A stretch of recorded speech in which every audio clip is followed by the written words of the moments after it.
Hello to you all, welcome to your fortnightly update. First up, we've had a report released by the Welsh Affairs Committee looking at farming in Wales.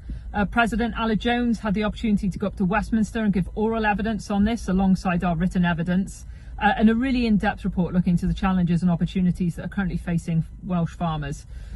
However, what was particularly welcoming within this report was a section specifically on inheritance tax, and it was good to see that the report did recognise the pressure that this is putting on the farming industry. They call for a pause in the inheritance tax plans that are about to go through, and they talk about their concern for the confusion and uncertainty that's created within the industry as a result of the UK government complacency. So a very welcome report. Let's hope that the recommendations are heard throughout the halls in Westminster. This should not be taken lightly, and thank you to everybody who has contributed to that.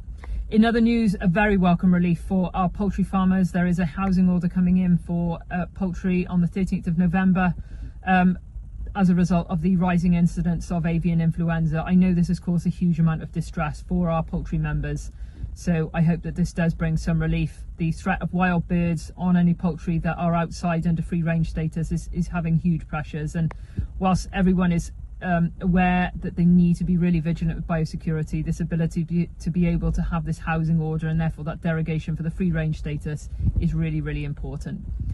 Then finally, we've had our NFU Cymru conference, another resounding success, a brilliant lineup of speakers. We covered all sorts of topics from supply chain, industry stakeholders, looking at politics, resilience in farming in Wales.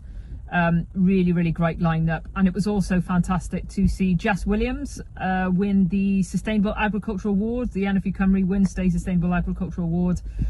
Jess has come through our Next Generation Development Group and is a fantastic advocate for Welsh farming and encapsulates everything that farmers of the future should and will be. So huge congratulations to you, Jess. That's it for the updates for this fortnight. I'll see you next time.